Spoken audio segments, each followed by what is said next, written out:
The Key City, masterpiece on the Mississippi, Iowa's first city. Whatever you call it, Iowa doesn't get more historic than Dubuque. It's a town of settlers, of legacy, of faith, of icons, of beauty, and of industry.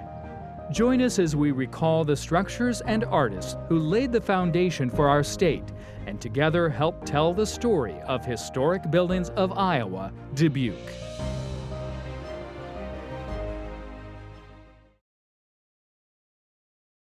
Funding for Historic Buildings of Iowa, Dubuque is provided by Friends, the Iowa PBS Foundation, as well as generations of families and friends who feel passionate about the programs they watch on Iowa PBS.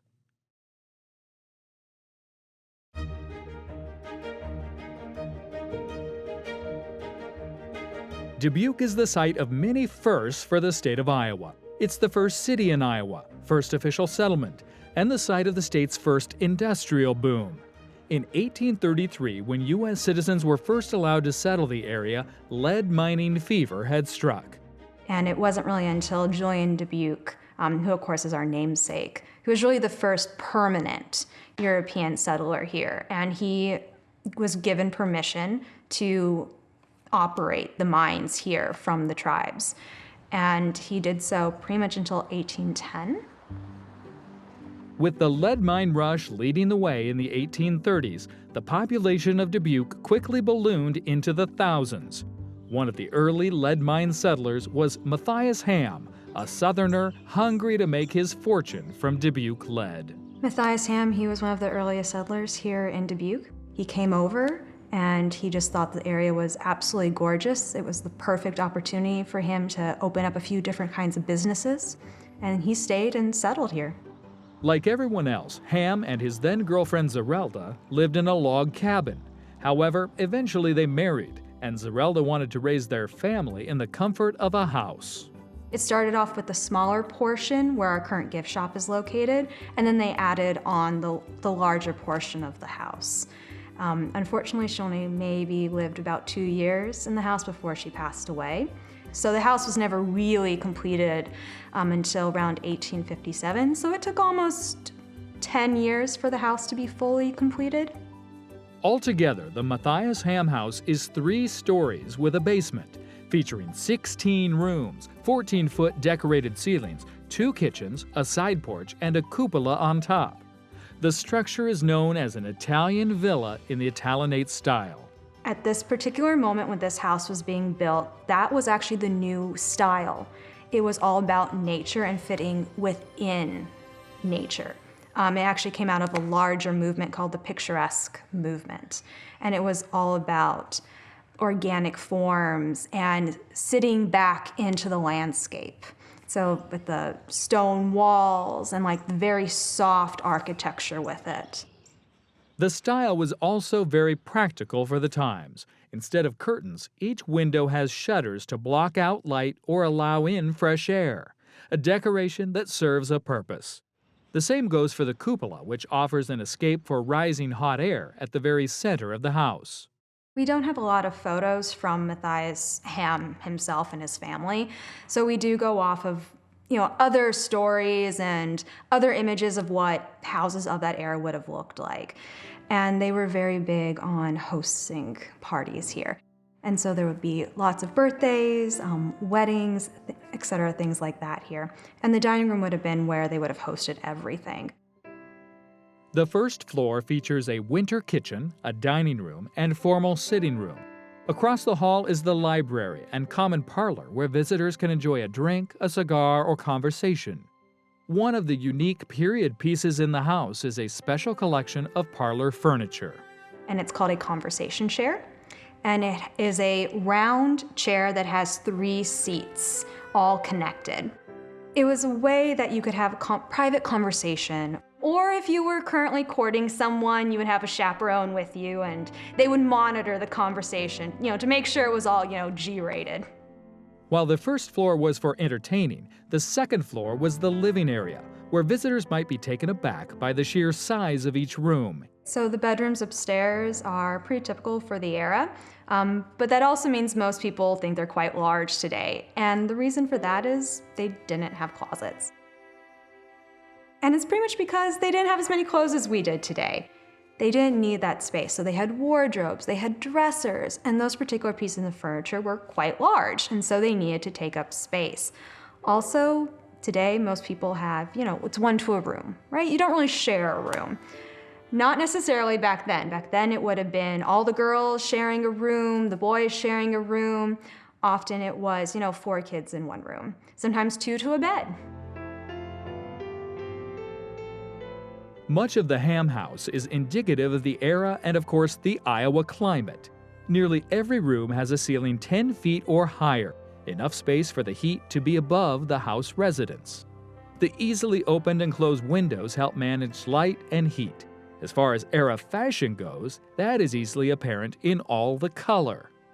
So unlike today where everything is monochromatic, where there's a theme that goes through each room of the house, that was not the case. Each room could have a completely different vibe, a completely different theme. One room would be the blue room, another room could be the jungle room. There could be a room that looked like marble. It could be marbled wallpaper, a marbled rug, everything like that.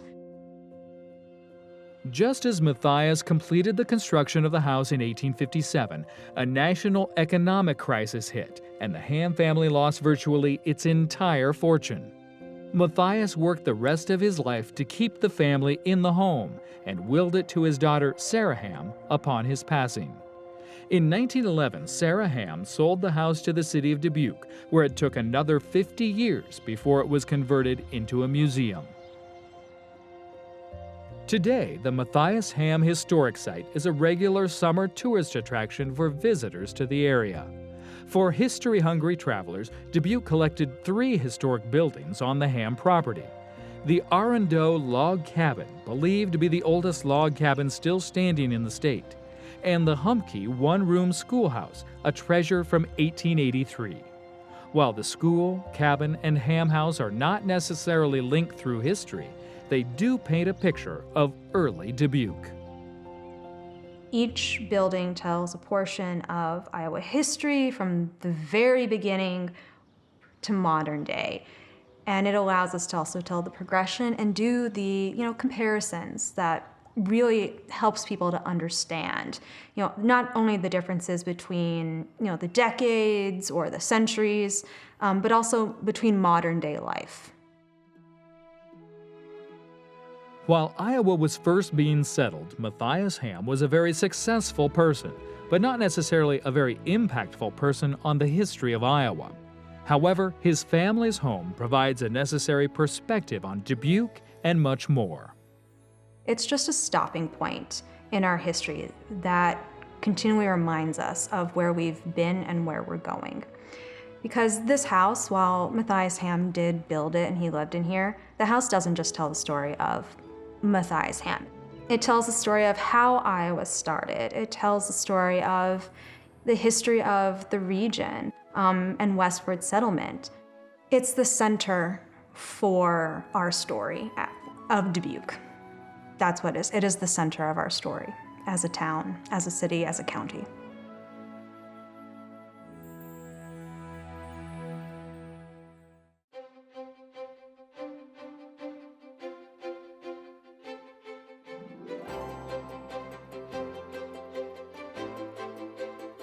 Locally significant buildings can be found on literally every street in Dubuque. Performing arts venues, hotels, homes, and many, many more buildings have stood for decades, telling the tale of Dubuque. In fact, 50 fixtures of Dubuque are on the National Register of Historic Places. Of those places, the first 3 recognized were the Dubuque County Courthouse, Dubuque City Hall, and the Old Jail. 3 buildings that have stood for over a century and together tell an interesting story of Dubuque then and now.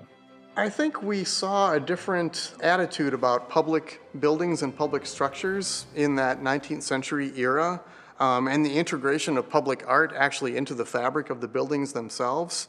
building institutions like schools, courthouses, jails, city halls, libraries. These sorts of things in that era were very much meant to look like they were of the ages. These were going to be permanent structures with big, thick walls, with historic ornament that looked like something that we're building as a legacy for future generations. For Dubuque's trio of municipal staples, their origins stretch over a 50-year period. The youngest of the three being the Dubuque County Courthouse, built in 1891. The Dubuque County Jail was constructed in 1858, and City Hall built just prior in 1857. City Hall came about in 1856 and 1857 when it was built by John Francis Ragg. He was an architect working here in Dubuque and had built a number of other buildings, and he really envisioned a multi-use space for the city. When it opened, Dubuque City Hall hosted the police station in the basement, a first-floor public marketplace where vendor wagons could back up directly to the 11-foot windows. The second floor was home to city offices and courts, and on the third floor the public could find a ballroom and town hall. Emulating Boston's celebrated Faneuil Hall, showcasing the Italianate style of long, narrow windows and column, a look which was popular at the time. 5 blocks south on Central Avenue, the Dubuque County Jail was set to open shortly after City Hall. With 100 years of jailing service in front of it, the jail was employing an entirely different and unique look. Most noteworthy characteristic is its architectural style. It is an Egyptian revival building, which is extremely unusual. Most times we think about revival styles as Greek and Roman, which is an interesting tie into some Victorian notions about redemption. The afterlife was such a big part of Egyptian mythology and Egyptian religion, and some of that carried through into jail and prison architecture in the Victorian era, thinking about the redemption of the prisoners and things that were inside. From the Civil War into the Vietnam War, thousands of prisoners were shuffled in and out of these cramped cells. With the cellar cells reserved for the worst offenders, the main cell block was far from luxurious. Most of these cells had anywhere from 2 to 4 prisoners in them. They used two double bunks or single double bunks in there. No restroom facilities in the room, so it was basically chamber pots and that sort of thing. They had shower area and then bathroom facilities located at one end. Originally, that was where all the Confederate prisoners were kept, was down in what we call the catacombs, and it's definitely a catacombs. And then after the Civil War was over, they used it for recalcitrant prisoners, ones that would need isolation. It's a little scary down there. One of the other problematic situations was it was not a particularly secure building, despite the fact that it had big, thick stone walls. There's lots of stories of prisoners escaping, largely because the way the doors worked is to open one jail cell door, you had to open all of them, like they were on one big, you'd kind of pull this big lever, and all the doors would open at once, which... The building finally closed in 1971 when the building was declared unfit for housing purposes. And while the city was in an era of tear down and renewal, the ornate limestone and mortar structure was deemed too unique to demolish. Unlike City Hall, which has been virtually gutted and refashioned to provide a modern workspace, the county has embraced the rough edges of the old jail, housing various county services throughout its structure, all the while maintaining interior nods to its architectural style and history.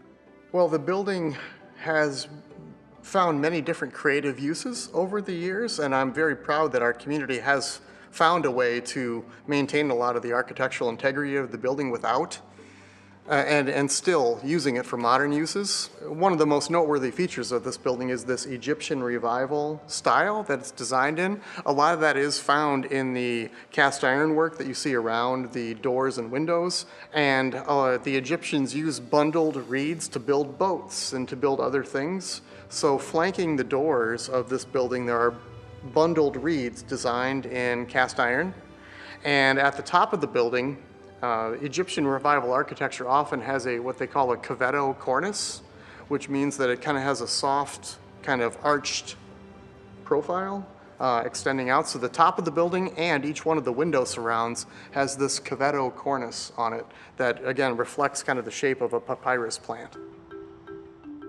While the exterior of City Hall remains and the structure and style of the old jail remain, of the three structures, only the Dubuque County Courthouse is still being used for its intended purpose while retaining most of its initial architectural integrity.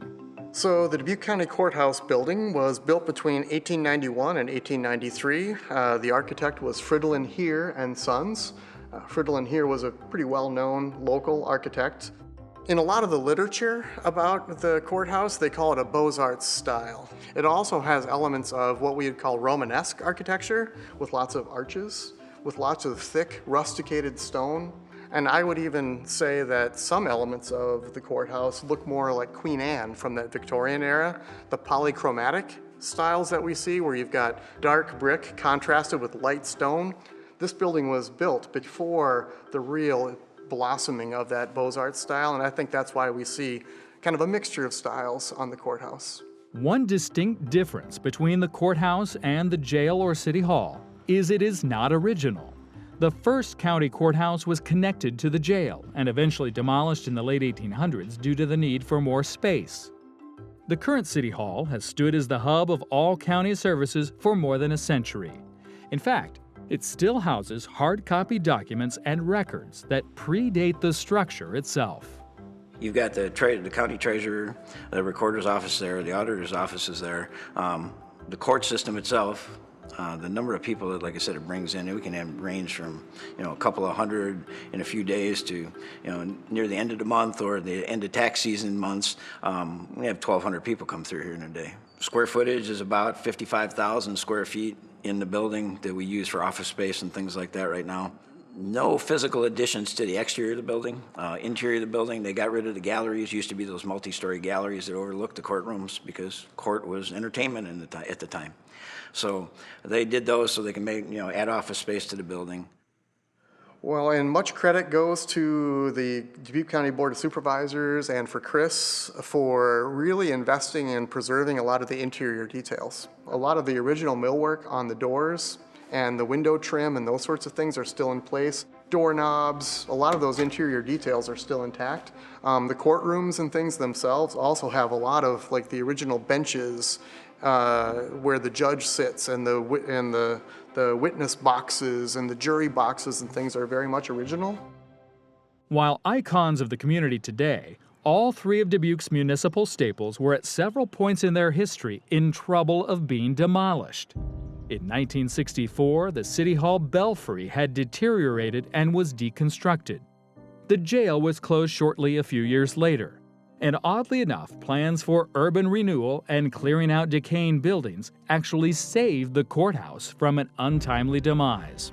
And interestingly, the courthouse was in an urban renewal district and was slated for demolition during a 1965 plan. And some of the buildings, like across the street where the law enforcement center is right now, those buildings, there were historic buildings there that were torn down. And some people have identified the removal of a lot of the buildings around the courthouse as one of the reasons that it got saved, because people could now see it more prominently, like, wow, the courthouse is still standing there. It's really this beacon and this icon of downtown. Together, the jail, City Hall, and the courthouse are prime examples of how retaining aging treasures can turn relics into icons. The best way to preserve buildings is to continue to use them. And we're very happy that we continue to use City Hall for its original purposes as a landmark in Dubuque and also for our citizens. To me, utilizing the space as office space or meeting areas, that sort of thing, to me is important. You could set it up as a museum, but people are only going to show up once in a while to look at the place. And the people that work here get a chance to work in an area that you'd never work in any place else. Because there's no way I want to let a building like this go away. One of our greatest historic assets in Dubuque is our architecture. It's a cultural asset, and I think is that it's for everyone. Sometimes for fine art or paintings or orchestras and things, you need to go through a door. You need to be admitted. Whereas in a place like Dubuque, where we have such a wealth of historic architecture, it becomes one of those things that tourists and residents alike can just walk down the street and appreciate.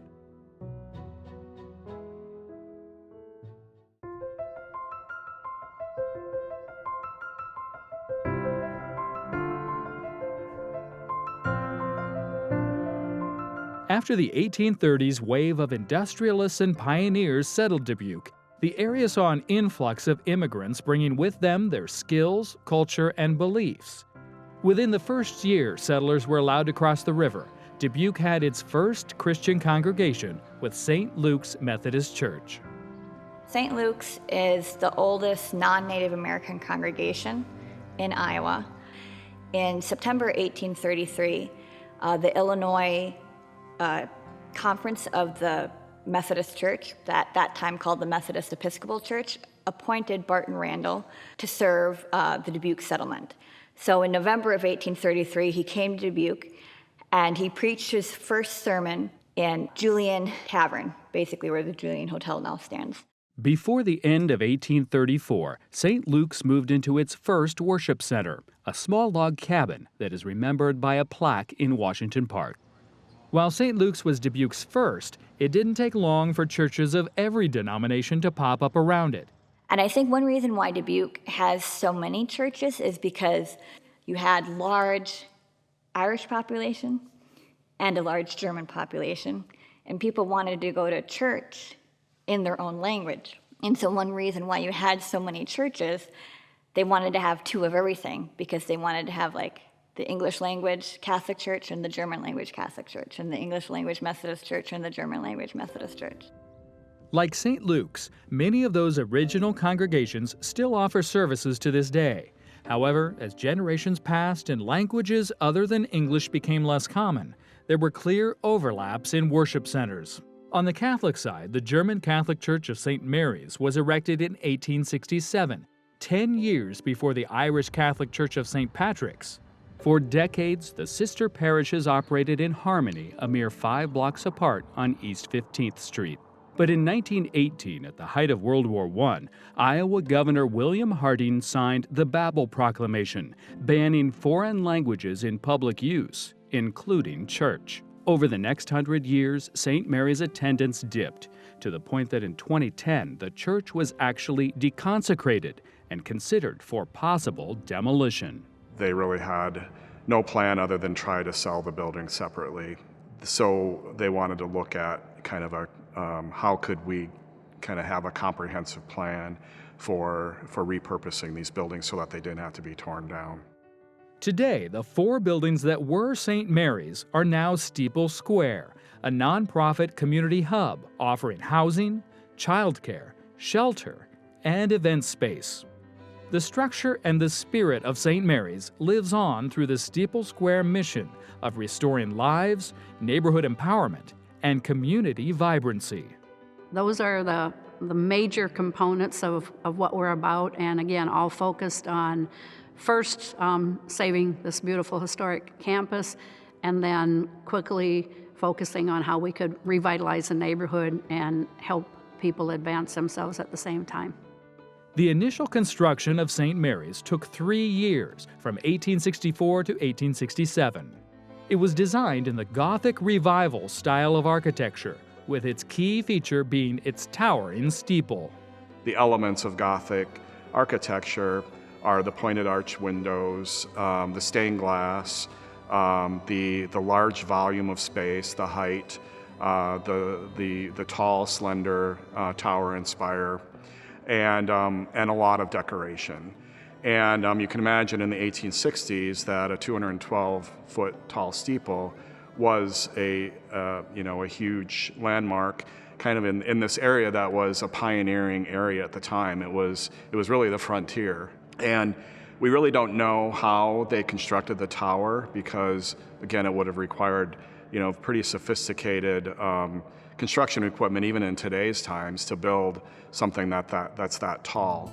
When renovations began in 2014, the goal was to retain as much of the structure's character while refitting the campus for its nonprofit mission. Construction began by converting the old elementary school into affordable housing. Next came restoring the steeple, which had fallen into disrepair over its 150-year life. The third phase of the renovation saw the priest rectory converted into a child care center, with 70% of the clientele being low-income families. Finally, the fourth phase in 2019 focused on the former worship center, now community center. This is used as our revenue-generating piece to support our mission work. So we hold everything here from wedding ceremonies to receptions to celebrations of life, private parties, some business meetings. In the lower level of the building we're in, and we partner with Northeast Iowa Community College to provide vocational training for underserved populations. We've held culinary classes here. We also have a large multi-purpose room that's can be used for vocational training and rentals, again, for businesses, for private parties, and that type of thing. In 1912, there was a major renovation of the church. But really what we see here right now, it's the 1912 design, but the colors from the 1950s. My favorite feature of this building are the stained glass windows, just because they tell the story of the life of St. Mary, but they also tell the story of the German craftsmanship. And the interesting thing about that is that we developed here at Steeple Square, we developed a workshop to teach local people how to restore stained glass. So every single one of the windows that are in this building have been restored using that process, using local people who have learned that new skill. And several people that have worked on that project are now working on crews, restoration crews. They've learned that skill of restoration. Dubuque also has the good luck to be home to the largest collection of Tiffany stained glass windows, which happens to be in place at St. Luke's. So when this church first opened, it had 5 very large Tiffany windows. However, today we have 125. Most of those went in the early 19-teens, right before World War I. Louis Comfort Tiffany came from the Tiffany family, of course the Tiffany jewelry family, but he decided to go in a different direction.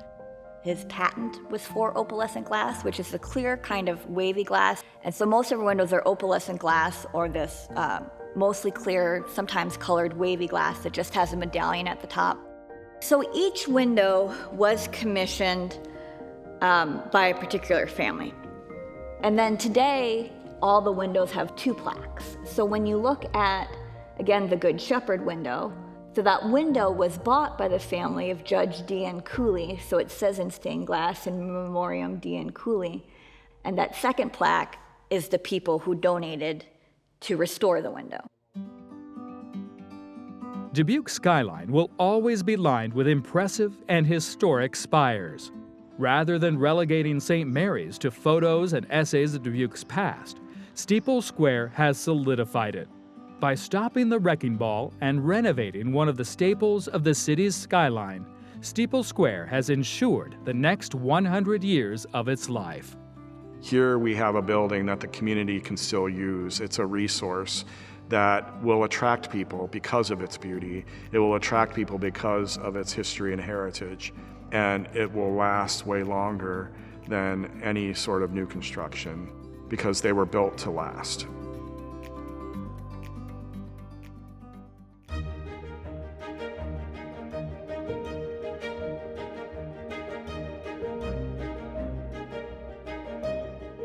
The northeast quadrant of Iowa is commonly referred to as being part of the driftless area, a 4-state geological phenomenon that has dodged glaciers for hundreds of thousands of years. This luck has allowed Iowa's river communities to have a very distinct look, with many hosting town centers below an east-facing rock bluff. A picturesque setting for literally every town in Allamakee, Clayton, Jackson, and Dubuque counties. But one feature of the Dubuque Bluffs that was constructed in the late 1800s can't be found in any other part of the state, country, and possibly world. We claim to be the shortest and the steepest railway in the country. Actually, we'll push it out to the world, you know. There might be some that's shorter, there might be some that's steeper, but we claim to be the shortest and the steepest. Shortest, steepest, or a combination of the two, the Fenelon Place elevator is certainly unique. It is also historic. For more than 100 years, the elevator has been carrying residents and visitors alike to the top of the Dubuque Bluffs. While today it is mostly a tourist attraction, its origin is purely logistical. Back in 1882, the whole town shut down at noon for an hour and a half for lunch. Now, there was a banker that lived up the street, and he worked down below. And in order to go up and down the hill for lunch, he would go by horse and buggy around the bluffs. There was no streets up here yet. And it took him a half hour each way to come up and down. So a half hour to come up, half hour to go down, half hour lunch would be no problem, right? Hour and a half. He'd like to take a half hour nap as well. By July 1882, former Dubuque Mayor Julius K. Graves' dream of a swift commute was finally in place. The elevator's original system consisted of a single wooden car being pulled up and down wooden rails on a rope and winch by a coal-fired steam engine boiler. While the system allowed for a quick trek to and from work, it required close attention to remain safe. In the morning, he'd have his gardener lower him down, only took about 3 minutes to go down. And then at noon, he'd have his gardener raise him up again and then lower. So he had plenty of time, plenty of time for his nap. And at the end of each day, when they were done using the cable car, the gardener would go down the basement and he would open up the firebox and he'd have to bank or pile up the coals in order to have enough fire left in the morning to start it up again. And when he did this, if a live ember would fall on the floor and he didn't notice it, he'd go home and it'd start a fire in the basement. And the fire would burn through the hemp rope, and down the hill the car would go crashing. So 1882, first cable car, first fire. 1884, the banker rebuilt it, and he started charging the neighbors a nickel. For the next 10 years, Mr. Graves privately owned and operated the elevator until once again a fire destroyed the system in 1893. But with the banking industry in economic peril, Graves decided against rebuilding the elevator. And at that time there was a recession, so the banker couldn't afford to rebuild it. But the neighbors had come to depend upon it, that there were 10 people in the neighborhood that decided, well, let's buy the banker out and rebuild. And they created the Fenelon Place Elevator Company. The street up here is Fenelon Place. They named it after the street. As luck would have it, the 1893 World's Fair in Chicago showcased a new invention, a cable car system that used steel cables to pull cars and an electric controller to safely navigate them. Using this innovation as a guide, the 10 Fenelon Place investors redesigned the elevator as a funicular, wherein two counterbalanced cars ride parallel tracks. The track is very old, but the ties were original when the track got installed. We have metal ties too. They were installed in the 1960s. There's wooden rollers that the cable rides on. We make them out of a solid block of red elm, and we machine them down to a cylinder, attach the hardware to them, and put them on the hill. And the cable, we have two cables, a safety cable and a drive cable. So if something happens with the drive cable, the safety cable will hold the cars in place. The cars were remade in 1977. The cars are made of sheet metal, or about 45 years old or something like that. Since that neighborhood partnership reimagined the elevator, Fenelon Place has stayed relatively the same, with only the ownership changing hands. My wife's great-grandfather was one of the original 10. And as the other 9 stockholders would die or move, he would buy their stock. So in 1912, he had all the stock, so it became a family-run business. From the turn of the 20th century to today, the elevator has remained a staple of Dubuque. It serves as both a serious means to commute to and from town for residents on the bluff, and a spot for visitors to take in a special piece of local history while enjoying the gorgeous view.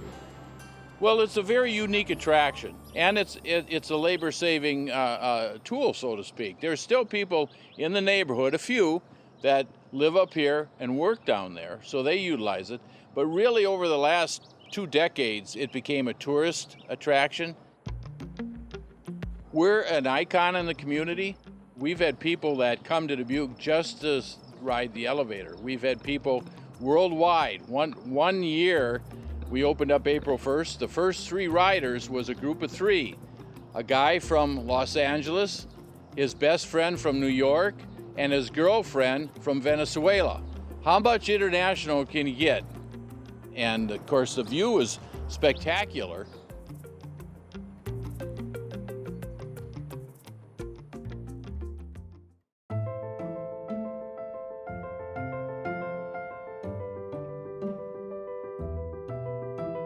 In 1929, the Great Wall Street crash sparked the infamous nationwide Great Depression, an event that changed the life of literally every American citizen. Dubuque was no exception, and for years the economy of Dubuque struggled along with the rest of the nation. 4 years later, in 1933, Franklin Delano Roosevelt took office as President of the United States and created the Works Progress Administration.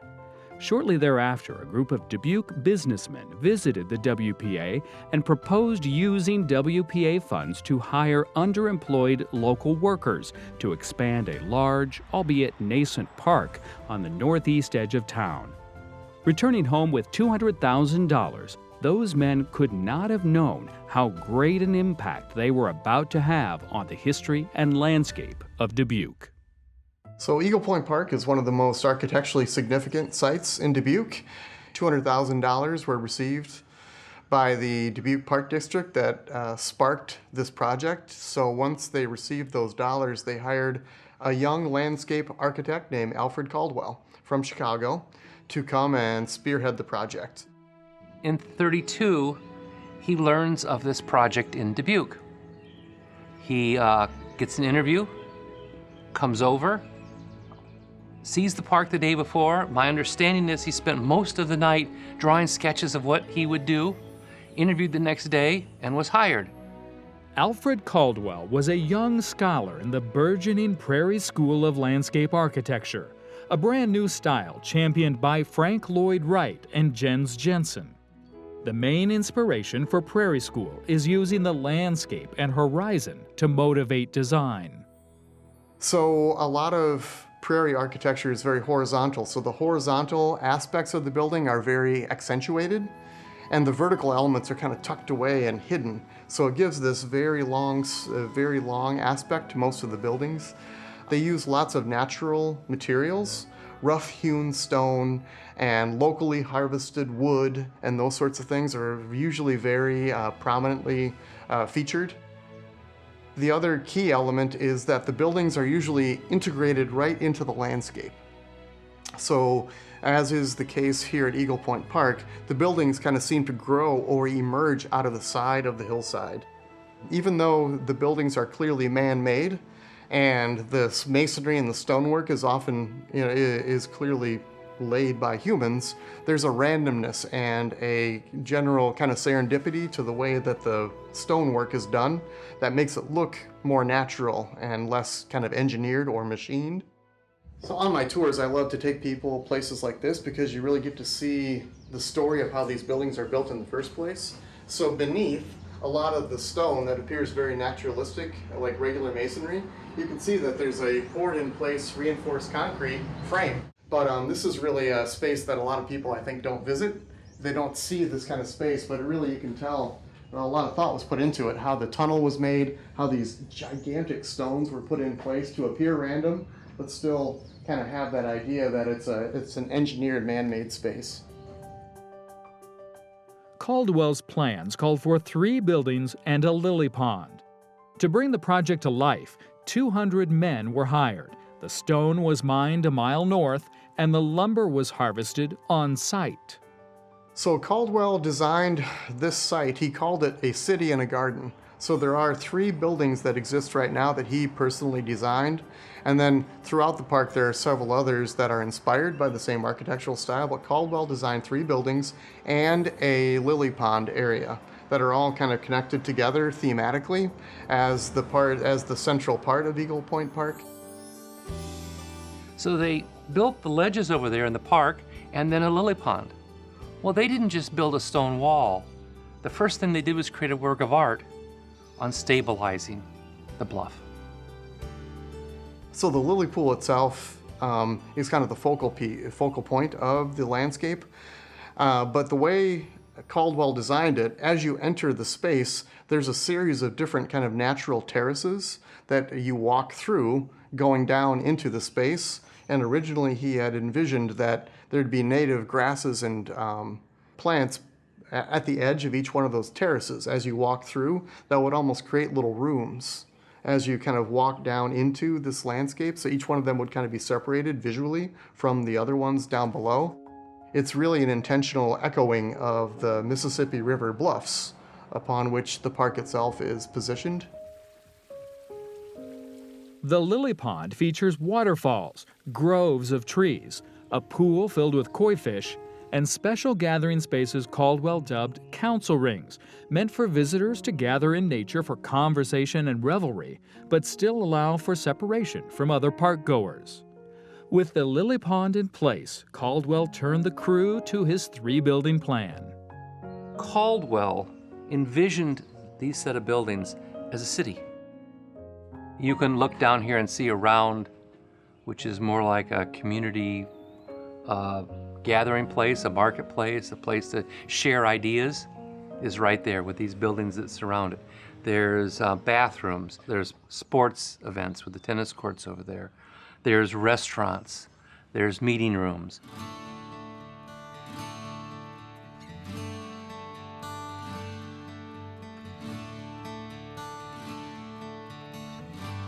He meant for the buildings to be used in all 4 seasons.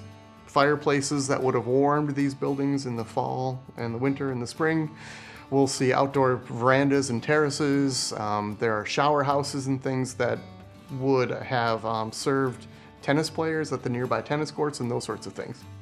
In only 18 months, Caldwell's crew built everything: the lily pond, the Indian room, the veranda room, and the east and west building connected by the Promenade Bridge. While today Caldwell gets the credit, many of the interesting elements came from the laborers. Well, because this was a works progress administration project, Alfred Caldwell was very interested in training. So rather than just grunt work or hard labor, he really wanted them to learn the craft of masonry, how to carve the stone, how to place the stone, and how to lay it in an artful manner. In the one terrace room on the back side, I can show you stones that are all of a sudden odd shapes that sit in the wall. And in the Indian room, little pieces. Well, somebody found those and they all sat around and said, what do we do with this? You know? They didn't just put it in the wall, they found a beautiful creative way to use those pieces. When Caldwell's crew finished its work on the veranda building, the project was finished, and the city of Dubuque wasted no time firing Alfred Caldwell. While a remarkable architect, Caldwell was also quite a difficult person to work with. Following his work in Dubuque, Caldwell returned to Chicago, where he would go on to become an acclaimed landscape architect and create the heralded Alfred Caldwell Lily Pool in Lincoln Park. So even compared to other work that Alfred Caldwell did in Chicago, he designed more buildings here. What I also love about these structures at Eagle Point Park, even though they're nationally famous, like 9-year-olds can just rent these for their birthday parties, right? The park just rents these out. So the fact that we have these extremely well-designed, famous structures that are still open and used by the public of Dubuque anytime they want is pretty remarkable.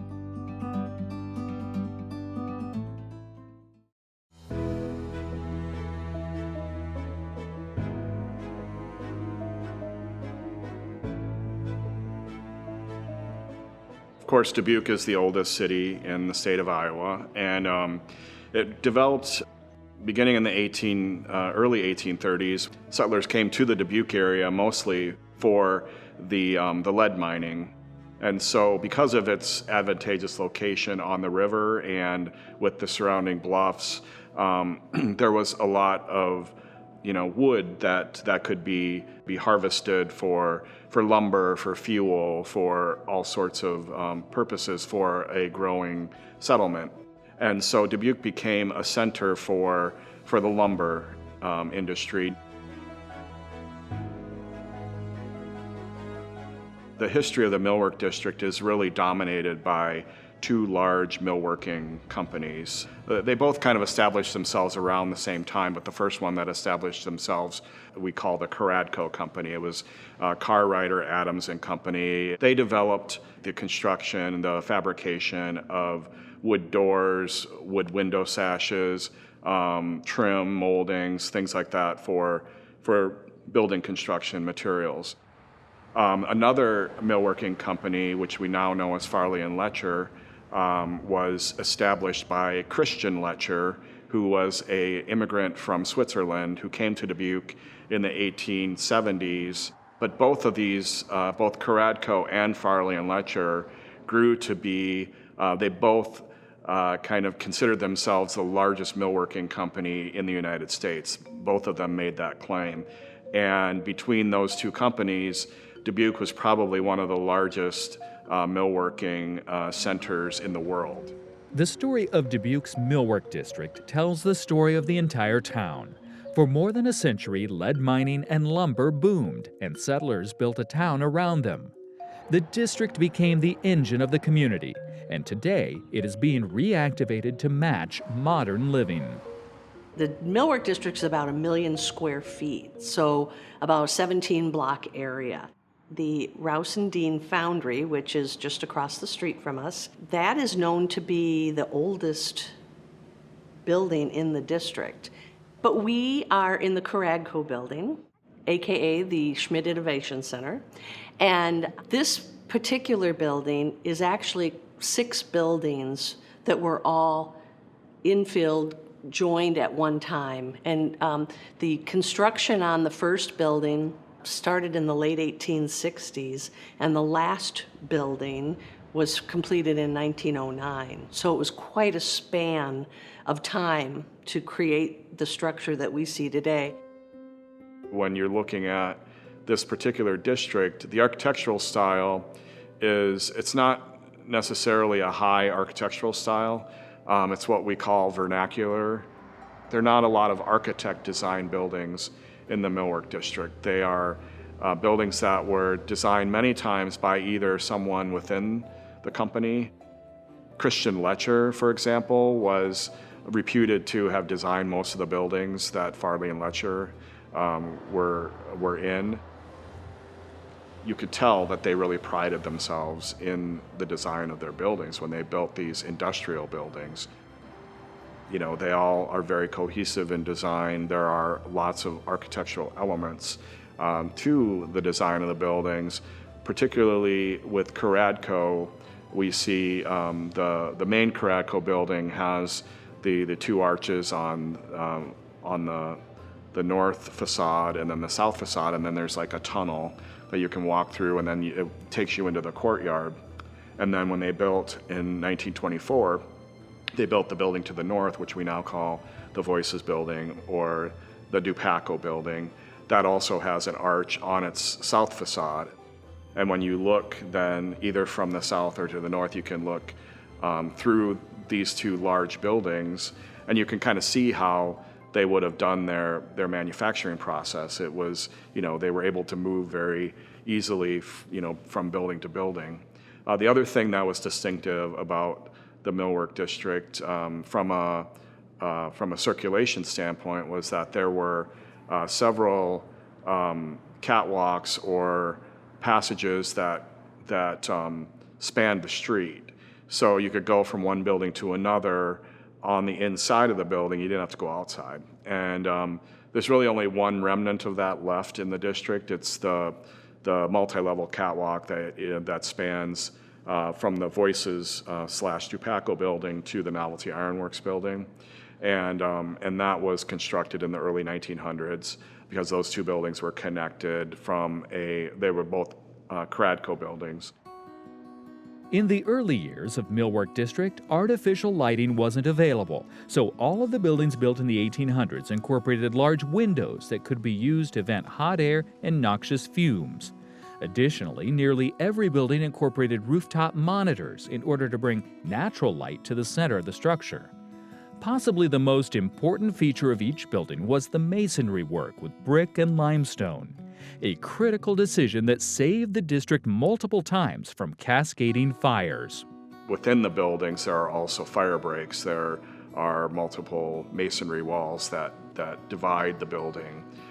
There are fire doors that if there is a fire, then those doors are shut so the fire can't go from one part of the building to the next. So the masonry construction, it's beautiful, but it also serves as a functional purpose. While boasting to be the hub of lumber milling in the world, Farley and Letcher legitimately constructed the world's largest indoor lumber storage facility at the corner of Washington and 7th. A towering building constructed with 60-foot timbers and enough space to house a year's worth of materials. As big as a stadium, even more impressive to learn is it was first erected more than 300 miles south. It was the St. Louis Exposition, and it was a timber frame structure, a large pavilion. And when the exposition was over, Mr. Farley had attended the exposition, and he ended up purchasing the timber frame, which was taken down piece by piece, hauled up here on a railroad line, and they had to tie cars together because the timbers were so long that they exceeded the length of one car. So brought that all that timber up here, erected it down here, a block south of us, and then they bricked the building on the exterior of the timber frame. For nearly 150 years, the Millwork District thrived as the industrial heartbeat of Dubuque. However, following World War II, construction methods shifted across the country, with lumber falling out of favor, being replaced by steel and other durable materials. By the 1970s, both Cradco and Farley and Letcher were a thing of the past, and buildings across the Millwork District started to close for good. There was a process back in 2005 called Envision 2010, and basically what it was getting the input from tri-state citizens on what they wanted to see happen by the year 2010. So they came up with a list of, oh my gosh, I think it was over 3,500 projects or something. And then there was a task force formed to whittle it down to 10 projects. And among those 10 was the redevelopment of this warehouse district.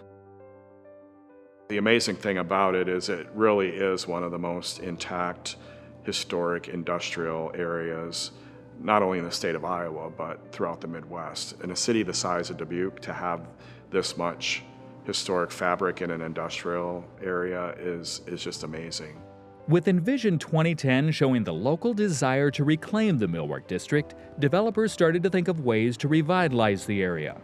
By 2011, the Millwork District's first redevelopments were in place, with 72 apartments available in the Cradco building, with 75,000 square feet of commercial space open below.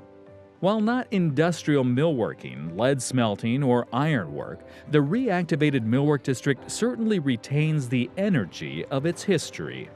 Yeah, so now with the redevelopment of this whole district, the character of the district has changed dramatically.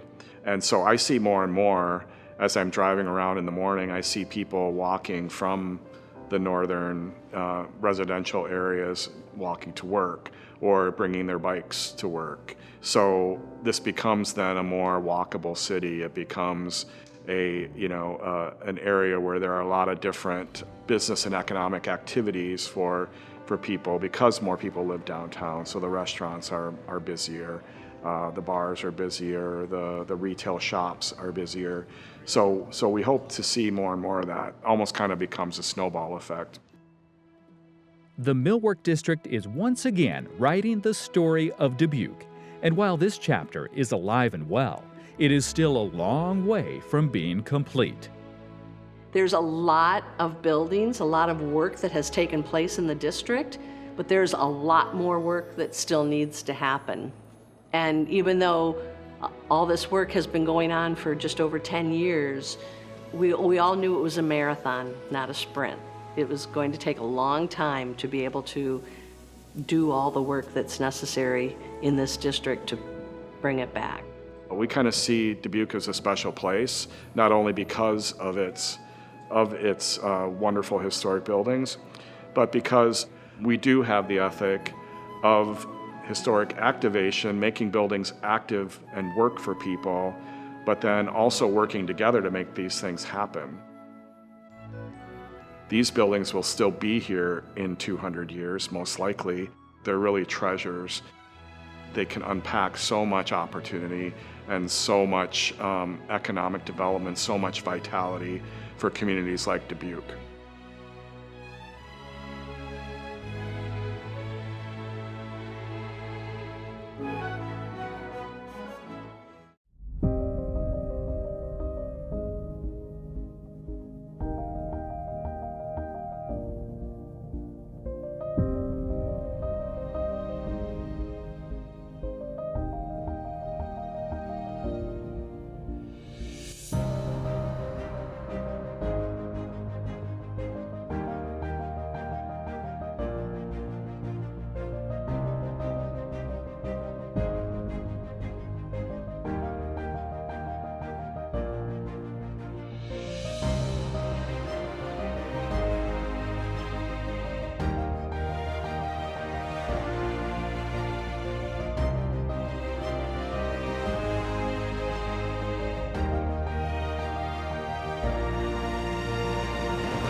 Funding for Historic Buildings of Iowa Dubuque is provided by Friends, the Iowa PBS Foundation, as well as generations of families and friends who feel passionate about the programs they watch on Iowa PBS.